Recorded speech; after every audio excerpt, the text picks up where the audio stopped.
안녕하십니까. 살림하는 남자 김정호입니다. 자, 산림경영 6차신데 이게 산림경영이 어떻게 보면 계산 문제가 되게 많이 나올 것 같지만 아, 그 수학 조정하고 관련돼서 교차법, 이용률법 이런 거 하고요. 그 다음에 이제 인목의 평가 중에서 계산 문제가 나오는 건 주로 이제 시장가 역산법 이런 거 이제 몇 개를 제외하고는 계산 문제가 그렇게 빈도가 높지가 않아요.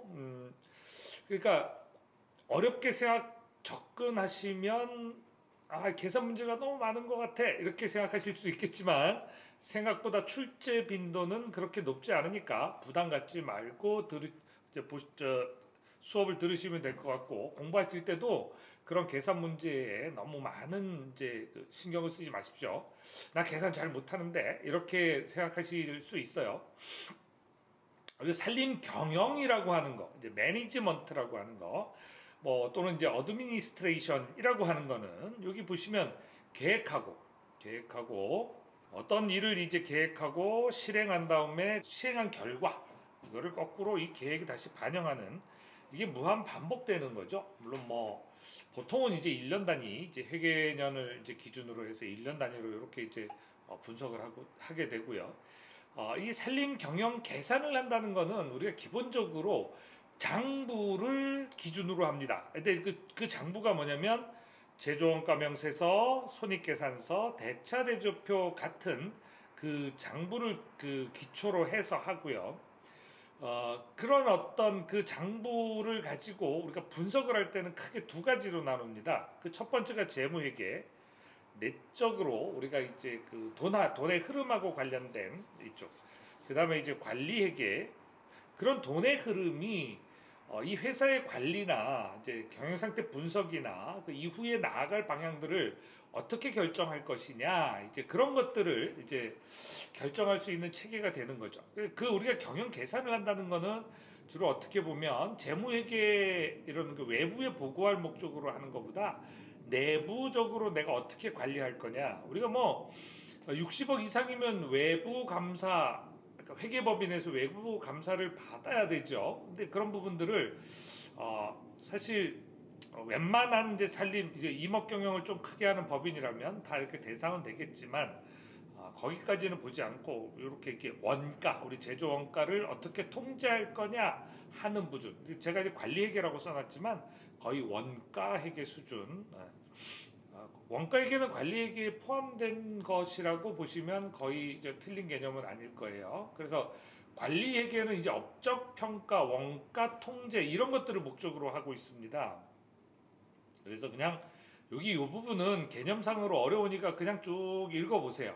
이런 부분들은 어떻게 보면 이제 추후에 다른 공부를 하실 분들 또는 임업 경영을 구체적으로 하실 분들한테 이런 부분들이 이제 보탬이 되죠. 그리고 이런 장부하고 관련된 내용들은 우리가 임업 경영 책에 거의 저기 잘 안 나와 있기 때문에 제가 이제 이 부분은 조금 별도로 추가 서술을 해놨고요. 요 산림평가의 주체에 따라서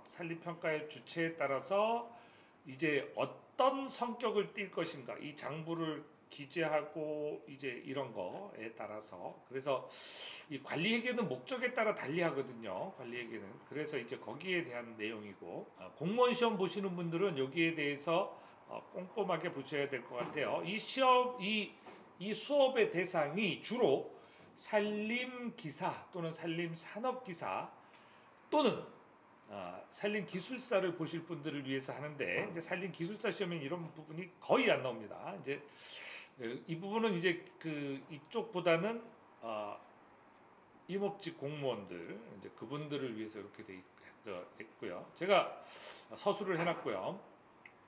이 부분은 보시면 제조원가 명세서에서 제조원가가 1위로 올라가고 일반관리비와 다른 기타 비용들을 합쳐가지고 이제 총 비용이 이제 나오게 되죠. 그러면 이제 당기순이익이 이제 얼마 발생이 될 거고 이제 수익과 비용의 차이가 이제 당기순이익이 발생될 거고 이게 이제 당기순이익은 이익이익금으로 가고 1년 동안에 이제 자산과 이제 부채, 자본의 이동 상태를 여기에서 기재를 했다가 최종적으로는 요 재무 상태표에 나타나게 되지요. 그래서 여기에 나온 자산은요, 유동 자산과 고정 자산으로 나누게 됩니다. 보통 이제 1년 안에 현금화할 수 있는 자산, 이걸 이제 유동성이 있는 자산이라고 보고요. 근데 여기까지 그냥 유동성에 따라 구분한다 정도 개념에다가 뭘 집어넣으시면 되냐면 임목 자산, 고정 자산에 해당하게 되는 거죠. 그래서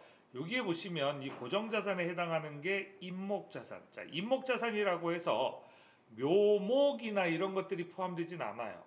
그러니까 그 부분 좀 보시고, 그리고 벌채목도 포함되지 않습니다.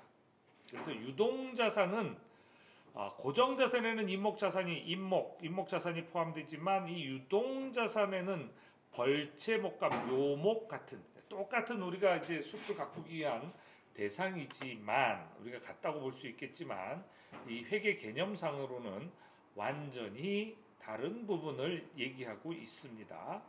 그래서 여기 유동자산 부분은 여기 한 페이지에 나오면 참 좋은데요. 다음 판에 나올 땐 좀 한 페이지에 나왔으면 좋겠어요. 이렇게 해서 유동자산에 해당하는 부분이 보시면 여기 이제 묘목 이런 것들입니다. 그 다음에 임업 생산물로서 처분되지 아니한 것, 그게 뭐예요? 벌채목, 이제 이런 것들이 있죠. 나머지는 쭉 보시고, 이 감가상각이라는 개념이 약간 어려울 수가 있어요. 자, 우리가 가지고 있는 자산을 마이너스 시켜서 손익계산서 또는 제조원가 명세서에 여기 비용 또는 여기에 원가에 포함을 시키는 겁니다. 그러니까 이 자산을 임목에 생산했었으면, 그러니까 우리 벌목욕 톱이나 이런 거라면 뭐가 될까요? 제조원가 명세서에 들어가겠죠. 그렇지만 이 관리를 위한 관리동의 이런 그 감가상각 비용이라고 보면 얘는 손익계산서에 들어갈 거예요. 그래서 이 감가상각비는 사실 어떻게 보면 그 손익계산서 임업경영학에서는요, 우리가 손익계산서와 제조원가명세서에 둘 다 들어간다고 이렇게 얘기할 수 있지만 이게 임업토목공학으로 넘어가면 임목생산에 들어가는 제조원가에 들어가게 되겠죠. 그래서 개념 자체를 달리합니다. 약간 다르고요. 그래서 이 감가상각은요, 별이 5개 해야 돼요. 되게 자주 나오고 여기에 꼭 알아야 될 요소가 있습니다. 취득원가 그리고 잔존가치. 이걸 빼면 뭐가 돼요? 감가상각 대상 금액이에요. 얘를 금액으로 대상으로 해서 추정 내용 연수와 감가상각 방법에 따라서 금액이 달라지죠. 감가상각 방법은 정액법, 정률법, 연수합계법. 자, 여기 보시면 정액법만 계산을 딱 넣어놨죠. 예, 이거 시험에 안 나온다는 얘기예요. 잘. 예, 그다음에 이제 이 연수합계법은 이제 작업시간 비례법과 같이 이렇게 이제 시험에 나옵니다. 근데 연수합계법 거의 시험에 잘 안 나오고 작업시간 비례법 요거는 어디에 들어가요? 제조원가 명세서에 들어가는 계산 문제. 그래서 여기 계산 문제를 넣습니다. 생산량 비례법도 사실은 넣을 수 있는데 실제적인 시험 문제로는 잘 출제가 안 됩니다. 그래서 작업시간 비례법하고 요 문제는 우리 실기시험, 필답시험 2022년부터 비중이 60점으로 늘어났죠. 100점 만점에. 그래서 이 부분은 잘 공부를 해두셔야 되고요. 그래서 이제 우리가 회계 개념과 이런 것들은 알았어요. 그리고 이제 시험에 자주 나오는 감가상각에 대해서도 알았어요. 그러면 이제 그 다음에 산림 원가. 자, 원가가 뭐예요? 제조원가 명세서. 자, 거기에 기재하는 항목이 어떤 것들이 있느냐? 그러면 여기 이제 거기에 원가란 목재 등 특정한 제품으로 정가된 비용을 원가라고 이제 부르게 된다는 거죠. 요거는 이 개념은요, 시험에 나오질 않습니다. 다만 원래 중요한 개념이에요. 중요한 개념인데 시험에 안 나와요. 제가 출제하는 거 아니니까.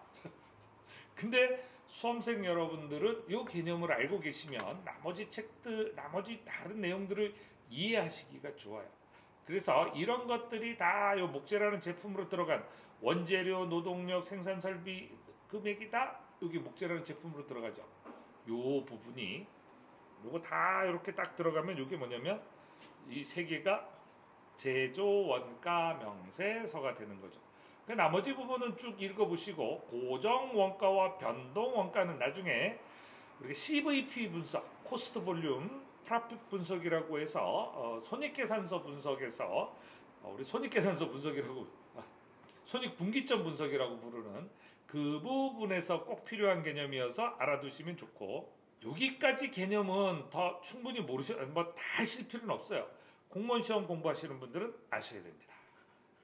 왜냐하면 점수를 정해놓고 그걸 통과하면 합격 이게 아니기 때문에 그렇습니다. 그리고 자, 이렇게 원가는 이렇게 직접 재료비, 농무부 경비, 노재경, 제노경, 재료비, 농무비 경비 요게 합쳐져서 들어가면 직접 원가, 요게 제조 간접비를 올리면 제조 원가, 판매비 및 일반 관리비를 넣으면 판매 원가. 그러니까 이 대목은 뭐가 돼요? 제조 원가 명세서. 이 대목은요, 손익 계산서 이렇게 되는 거죠. 이렇게 단계별로. 자, 이제 우리가 이제 여러 가지 이제 장부에 대한 이해가 우리가 임업경영학 책이나 산림경영학 책에는 잘 안 나와 있어요. 그래서 좀 안타까워서 제가 이런 내용들은 조금 추가를 했어요. 그러면 이해하기가 쉽거든요. 나머지 좀 한번 읽어보시고, 자, 원가의 흐름도 그렇게 중요하진 않은데 공무원 시험 보실 분들만 좀 공부를 해놓으실 필요가 있고요. 요 하나하나의 개념까지 다 하실 필요 없어요. 산림기사 공부하시는 분들은 일단 패스. 그리고 시험 문제 이 정도까지 출제 안 되니까 이런 게 있구나. 요것도 이런 게 있구나 하고 그냥 한번 쭉 읽어보세요. 개별 원가 계산, 총합 원가 계산. 요 부분도 어쩌다 개념을 묻는 경우가 있는데 뭐 그렇게까지는 자주 나오는 게 아니라서 패스. 개념상으로 우리가 이 책 자체가 인력공단 출제 기준에 100% 맞춰서 하다 보니까 거기에 서술된 내용은 충실하게 넣어놨습니다. 그렇죠. 근데 출제는 대부분 어디서 해요? 이제 출제 기준에 맞춰서 서술된 교재에 따라서 하는 게 아니고 대상으로 하는 그 교재들이 있죠. 이제 거기에 맞춰서 하게 됩니다. 나머지는 여기 쭉쭉 읽어보시고 넘어가시고, 여기도 그냥 쭉 한 번 정도 읽어보고 넘어가셔도 되고 그냥 넘어가셔도 되는데, 요 표 중에서 시험에 가끔 나오는 것, 특히 공무원 시험 보실 분들은 눈을 반짝이면서 보셔야 돼요. 여기 까만 색깔 칠해놓으신 거, 진하게 표시된 거 있죠?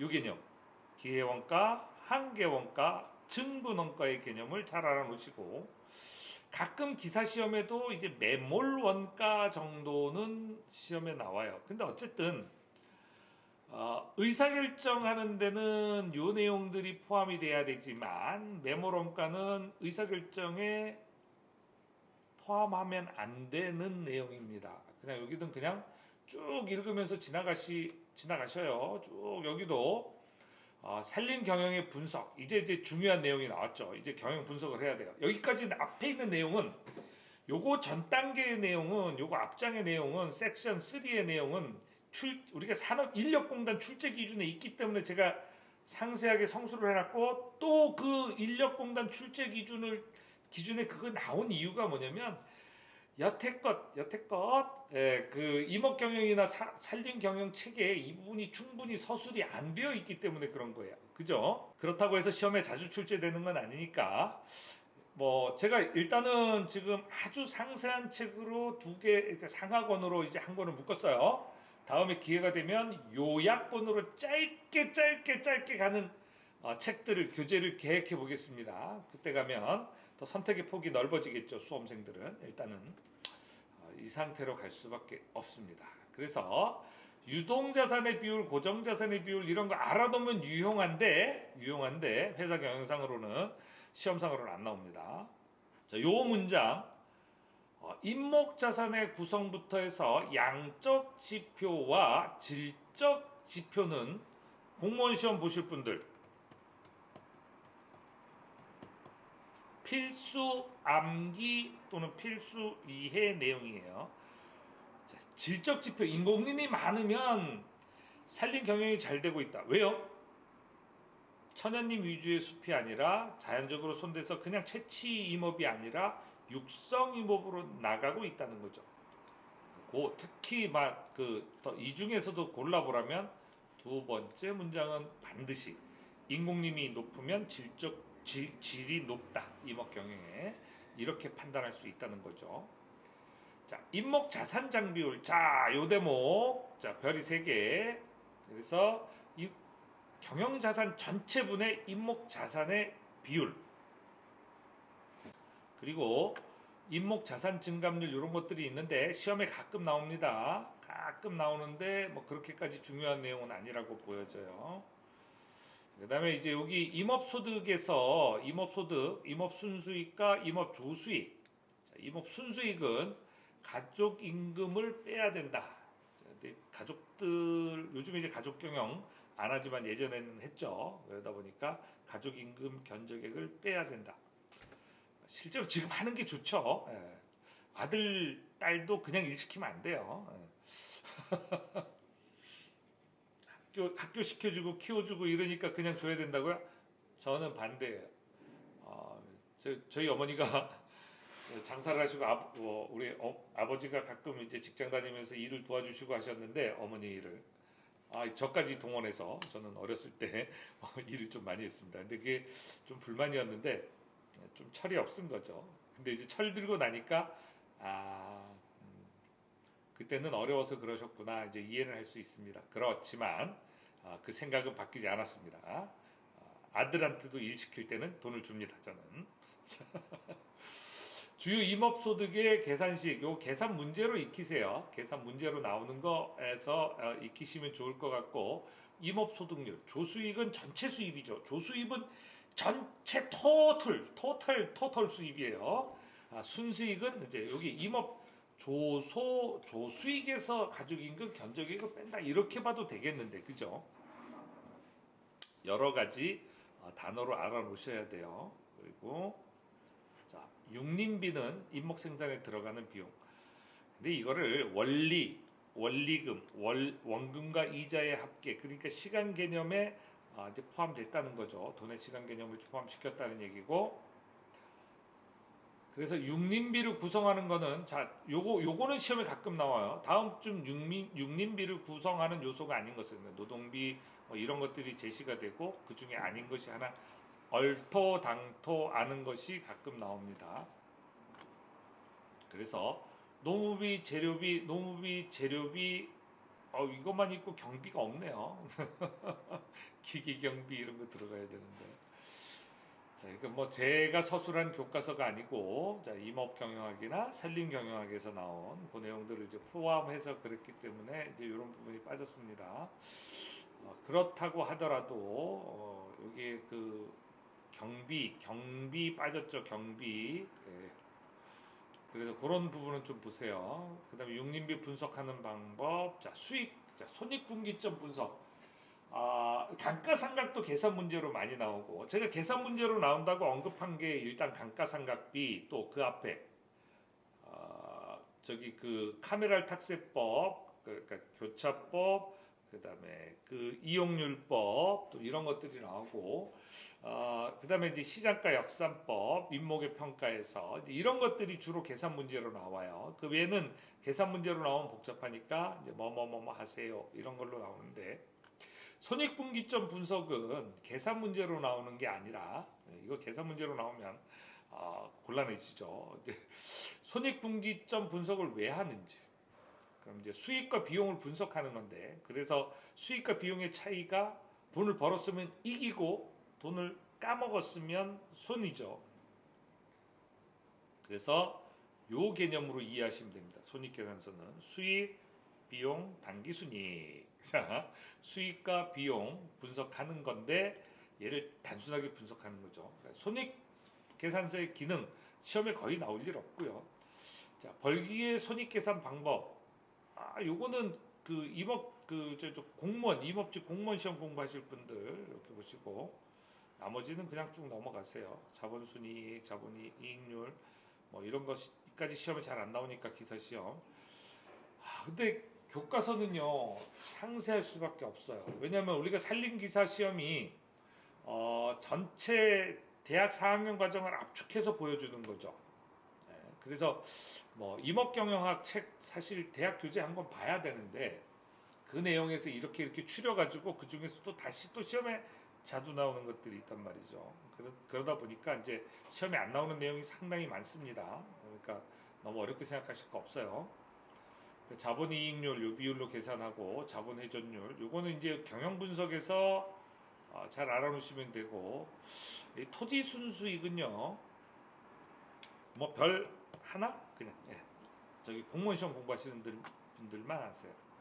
그리고 여기 요 부분도 공무원 시험 공부하시는 분만 손익분기점 분석 이제 넘어가겠습니다. 손익분기점 분석은 이제 뒤에 이제 그래프 보면서 설명을 드릴게요. 이제 고정 비용으로 모든 비용을 분석을 하고, 수익은 자 판매량과 일치, 모든 토털 생산량은 토털 수익으로 다 인식합니다. 총 생산량은 총 수익으로, 그러니까 생산한 것은 모두 팔렸다는 전제가 있어야 돼요. 그래서 요거는 시험에 자주 나오는, 기사 시험 공부하시는 분들은 진한 글씨, 공무원 시험 공부하시는 분들은 그 밑에 것까지 다 전제 조건으로 이제 이해를 하셔야 되고, 요 두 개를 합치면 이 곡선이 나옵니다. 그래서 요 부분이 이익, 여기까지 이제 비용이 되겠죠. 요 부분은 손해가 되겠죠. 요 부분만큼만. 그래서 여기까지는 공무원 시험 공부하시는 분들만 뭐 이렇게 나오게 될 거고요.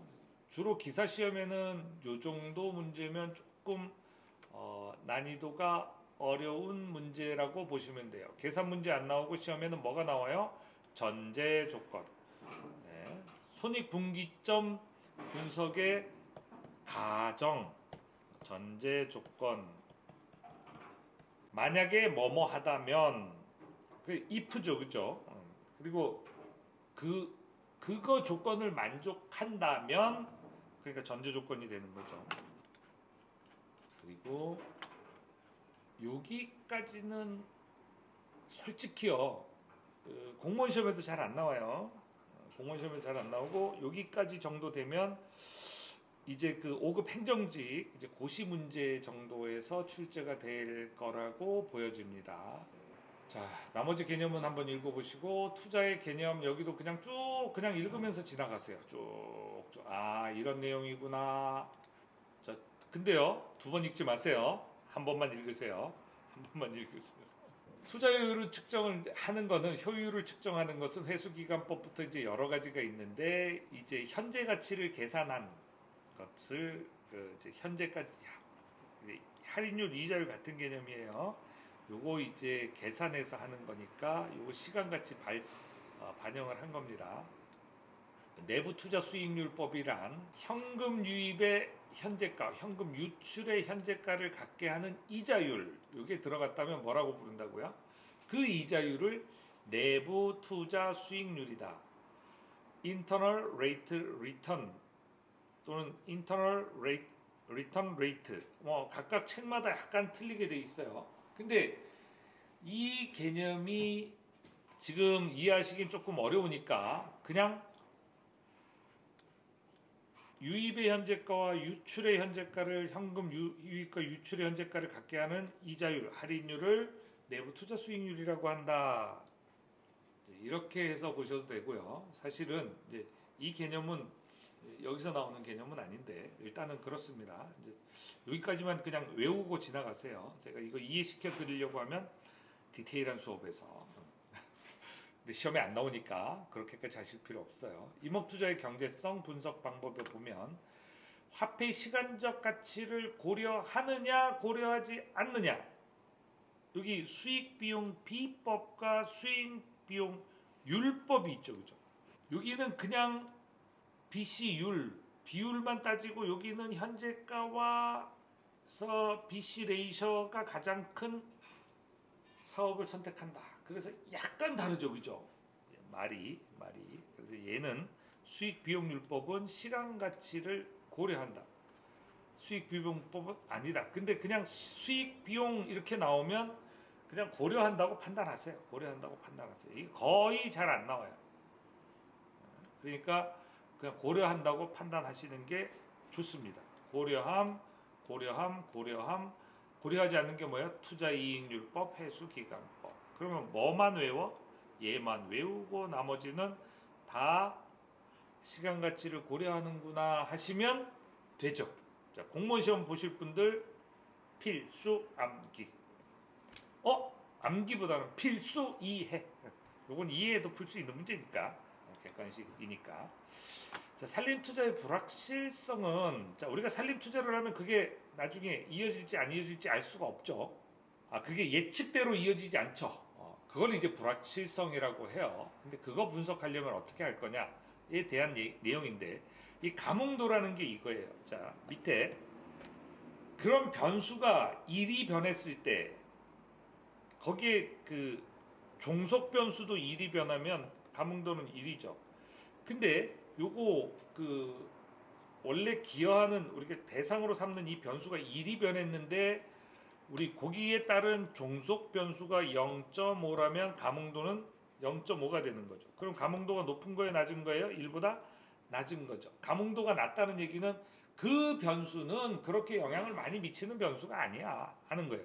근데 얘가 1만큼 변했는데 요 분자로 가는 얘가 3만큼 변했어요. 그럼 얘는 투자의 불확실성을 일으킬 요소가 더 큰 거구나.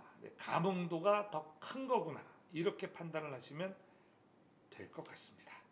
자, 우리가 조금 쉬었다가 지난 시간에 제가 그 수업에 안 나오는 내용이 길어가지고 시험에 안 나오는 내용이 길어서 사실 20분마다 제가 수업을 탁탁탁 끊어서 하는데 조금 길게 했습니다. 자, 그러면 어떻게 해야 돼요?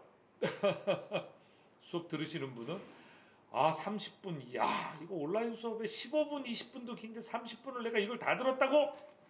그것도 시험에 안 나오는 내용. 자, 그 시험에 안 나오는 내용이라고 한 것만 해도 어딥니까, 그죠? 끝까지 잘 들은 자기 자신을 나 참 잘했어 하시고 수업을 마치시면 좋을 것 같습니다. 수고하셨습니다.